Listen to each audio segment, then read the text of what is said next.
Goedemiddag. We zitten hier lekker aan de taarten in Sessande. Ik ben hier bij Wim Kools. Iedereen zal hem waarschijnlijk wel herkennen. Nu is hij vandaag jarig. Dus met deze proficiat Wim. Bedankt. Toen kwam ik dan natuurlijk niet voor, want die belde me van de week op dat hij nog een heel leuk item had voor tv Scheldemond. En of ik weer mee wilde gaan om te filmen. Dus Wim, vertel me wat het is. Nou, wij gaan vandaag naar Kees Jacobsen. Hij heeft een bloementuin en die doet hij deze zomer voor het laatste open. Gaan we daar nu naartoe, Ria, als de taart op is? Wim, ik eet mijn taart op, ik drink mijn koffie uit en dan toen we vertrokken niet, want ik denk dat het al prachtig is om te zien met al die mooie kleurtjes en al die prachtige bloeiende bloemetjes. Oké, we vertragen.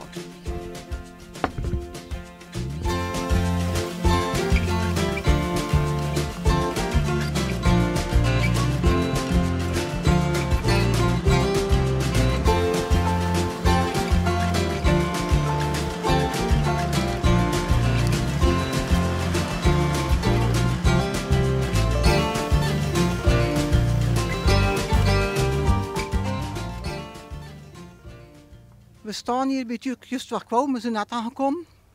Hier hebben we de eigenaar van Just Wat Quo, Kees Jacobs. Goedemiddag Kees. Goedemiddag Ria. Welkom. Dankjewel.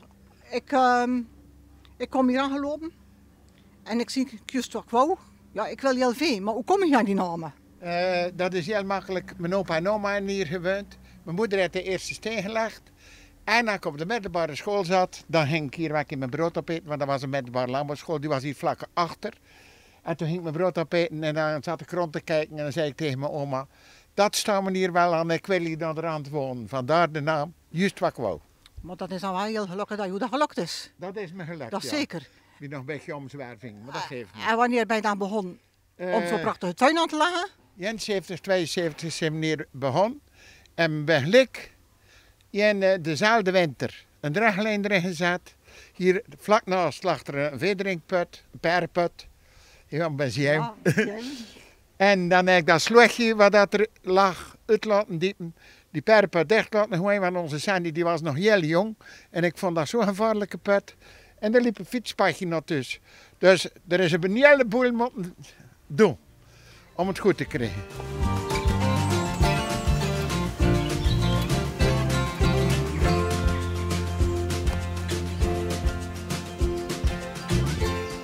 Kees, we zitten hier voor jou hier op een bijzonder plekje. Het is ook prachtig om te zien. Dus vertel ik je voor jou waarom dat zo bijzonder is. Waarom dat zo bijzonder is, dit is gewoon natuur voor mij. Daar lag een slootje en de eerste winter daar hebben we een draaglijn al die grond uit die sloot laten halen. En die vederingput, die paardenput, die hebben we laten dempen. En dit laat ik gewoon groeien, dus natuurlijk water. En dat vind ik voor mij fantastisch. Ja, een stukje natuur is natuurlijk ook altijd prachtig, waar je het ook bekijkt. Zullen we nu weer naar het volgende plekje lopen, want ik denk dat je nog wel iets laten zien. Hè? Ja, mijn veten zijn laten zien.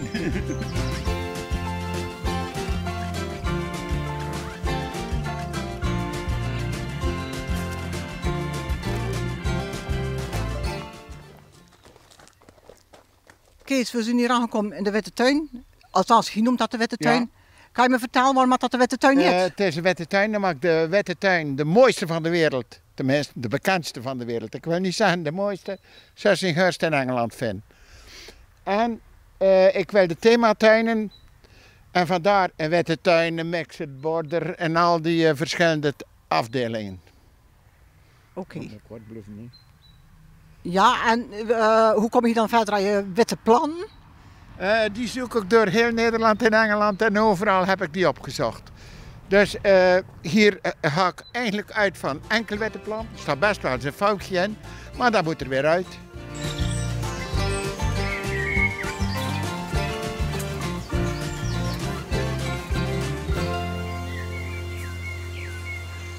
Kees, nu zijn we weer op een ander stukje aangekomen. Wat kan je daarover vertellen? Wij zijn nu in de Mixed Border, die is 88 meter lang. Die begint aan die kant en die gaat helemaal naar die kant, tot het eind van de tuin.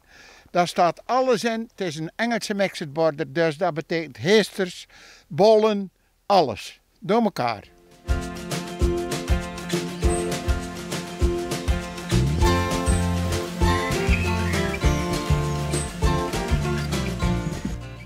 Kees, nu kom ik hier ook nog een hoop potten tegen en zinkentellen. Ja, hier achter me staat er een collage van potten. Ik heb er ongeveer een 250 zinkentijlen in de tuin staan. En dan ook nog aardewerkpotten. En een 40 gieters. Dus het is echt een collectie van zink. Maar ik probeer er zoveel mogelijk verschillende planten in te zetten.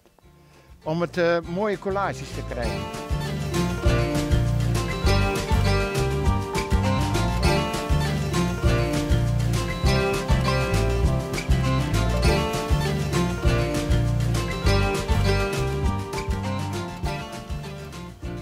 Kees, nu kom ik hier aangelopen en nu zie ik nog groente nog vet ook. Ja, een mens moet eten, maar het is ook meer een beetje siergroente. Je ziet wel achter je kijkt, de sla, ik plant heel veel rode sla. Echt de roodbladige, zeg maar de boerenkool, roodbladige prei. Die probeer ik altijd maar te pakken te krijgen, maar die heb ik ooit gezien, maar die is er niet te koop. En zo proberen we, en ook bloemen in de groentetuin, er wat leuks van te maken. Kees, nu zijn we in een kruidentuintje aangekomen, begreep ik. Maar ik zie ook verschillende andere bloemen staan. Of zijn dat ook kruiden? Dat zijn bijna allemaal kruiden. Want ik kan een voorbeeld geven. De wortel van de waterlelie, dat is een kruid. Daar maken ze medicijn van.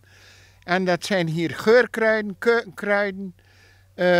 Ja, allerlei kruiden die je maar kan opnoemen. Door elkaar. Medicinale kruiden. We hebben echt een beetje rekening gehouden bij de bloemen. Dus een beetje lavendel is een geurkruid. En de lavendelkleuren zitten hier heel veel in deze tuin. Dus wat dat betreft, er is een mix van alles. Een heel mooi kleurenpalet is het Ja. zo om te zien, vind ik. Ja. Kees, nu stap ik hier in die ruimte en ik weet niet wat ik zie. Ja, ik heb nog een hobby. En dat is mijn tweede hobby. En dat is meer mijn winterhobby, schilderen. Ook in de zomer doe ik het ook. En ik doe tegenwoordig heel veel olieverf. Ik ben begonnen bij aquarel, maar als je aquarel onder de knie hebt, dan kan je alles schilderen. En het kleurenpalet, dat zit in mijn hoofd. Dat zit ook in de tuin in mijn hoofd. Kees, dit is een andere techniek. Ja, Vertel dat maar. is een techniek met het paletmes. Dat is best moeilijk om te doen. Vooral, dit was een van mijn eerste met het paletmes. En die Maasai, dat zijn van die dansers. En ik vond dat heel leuk. We zijn ook in Afrika geweest. En ik vind dat een heel mooi volk, zo moet ik het zeggen. Kees, ik begreep dat men hier nog een andere techniek aan was. Ja, en dat is de techniek waar je echt mee moet beginnen als schilder. Dat is aquarel. Het is het moeilijkste van al. Maar als je dat onder de knie hebt, dan kan je alles schilderen. Zelfs je huis. Kees, ben je net een prachtige rondleiding had. Maar nu hoorde ik wel vertellen dat het eindelijk de laatste keer is dat je echt je tuin openstelt voor het publiek. Ja, het laatste seizoen, hè, wel te verstaan. Tot 1 september zijn we open en ik heb me eigenlijk altijd beloofd, het jaar dat ik 80 word, doe ik niet meer. En het volgend seizoen word ik 80 in februari. Dus het is echt het laatste dit jaar. En er zijn geen opvolgers eventueel? Ik hoop dat er nog komen, maar op het moment nog niet. Maar wij blijven hier wel zo lang mogelijk wonen. Ik hoop toch dat je opvolgers hebt. Maar goed, dat is in de toekomst. Wim, hier wou we samen naar Just wat wou. Wat vond je ervan? Nou, ik vind het hier echt prachtig. Ik zou hier zo willen wonen. Ja, het is zo'n mooie tuin. Allemaal bloemen, struiken en een groentetuin en ja, van alles. Ja, ik vind het super leuk om hier te zijn en super mooi. Ria, sluit jij het filmpje af? Beste kijkers, het is echt eerlijk wel de moeite waard om iedere keer even door de tuin te struinen. Want er is zoveel en het is eigenlijk gewoon te kort om het allemaal, of er is te veel om het allemaal te filmen. Dus ik zou zeggen, bedankt voor het kijken. En inderdaad, dit is wel een plekje dat iedereen me dan zegt, het is juist wat ik wou.